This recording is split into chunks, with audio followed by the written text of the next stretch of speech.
Operation rising ലൈനിന് പ്രചോദനം operation സിന്ദൂരോ.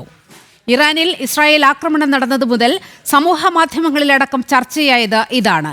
കൃത്യമായ ആസൂത്രണത്തിലൂടെ പാകിസ്ഥാനെതിരെ ഭാരതം വിജയഭേരി മുഴക്കിയപ്പോൾ സമാനമായ പ്ലാനിങ്ങും നടത്തിപ്പുമാണ് ഓപ്പറേഷൻ റൈസിംഗ് ലൈനിലും കാണാനായത്. 23 മിനിറ്റ്, 9 ഭീകര കേന്ദ്രങ്ങൾ, 100ഓളം ഭീകരർ. ഓപ്പറേഷൻ സിന്ദൂറിലൂടെ ഭീകരതയ്ക്കെതിരെ ലോകത്തിന് ഭാരതം നൽകിയ പാഠം.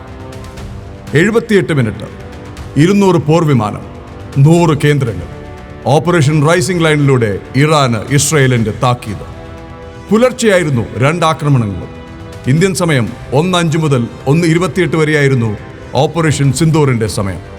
ഇറാൻ സമയം പുലർച്ചെ 3 മണി മുതൽ 4:18 വരെയായിരുന്നു ഓപ്പറേഷൻ റൈസിംഗ് ലൈനിനായി ഇസ്രായേൽ തെരഞ്ഞെടുത്ത സമയം.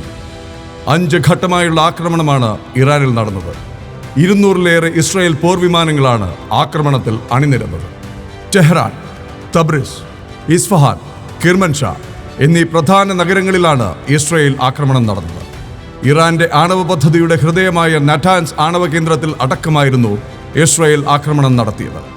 ഇറാന്റെ വ്യോമ പ്രതിരോധ സംവിധാനവും റഡാറുകളും ആക്രമണത്തിൽ തകർന്നു. ഇറാൻ സായുധ സേനാ വിഭാഗമായ റവല്യൂഷണറി ഗാർഡ് കോർ ആസ്ഥാനത്ത് സ്ഫോടനവും തീപിടുത്തവും ഉണ്ടായി. പിടിച്ചു നിൽക്കാൻ ഇറാൻ നടത്തിയ ശ്രമങ്ങളെല്ലാം ഇസ്രായേൽ പരാജയപ്പെടുത്തി. കണ്ടത് ട്രെയിലർ മാത്രമെന്നും നല്ല നടപ്പില്ലെങ്കിൽ ഇനിയും പാകിസ്ഥാനെതിരെ ശക്തമായി അടിക്കുമെന്നായിരുന്നു ഭാരതം ആവർത്തിച്ച് നൽകിയ മുന്നറിയിപ്പ്. ഇറാൻ ഇസ്രായേൽ നൽകുന്നതും ഇതേ മുന്നറിയിപ്പാണ്. ഇനിയും നിർത്തിയില്ലെങ്കിൽ ഓപ്പറേഷൻ റൈസിംഗ് ലൈൻ തുടരുമെന്ന്. ഭീകരതയ്ക്ക് വിളനിലമാകുന്ന ഇടങ്ങളെല്ലാം തുടച്ചുമാറ്റി പുതിയൊരു ലോകക്രമം രൂപപ്പെടുന്നുവോ എന്നതാണ് ചൂടുപിടിച്ച ചർച്ച. ന്യൂസ് ഡെസ്ക്, ജനം.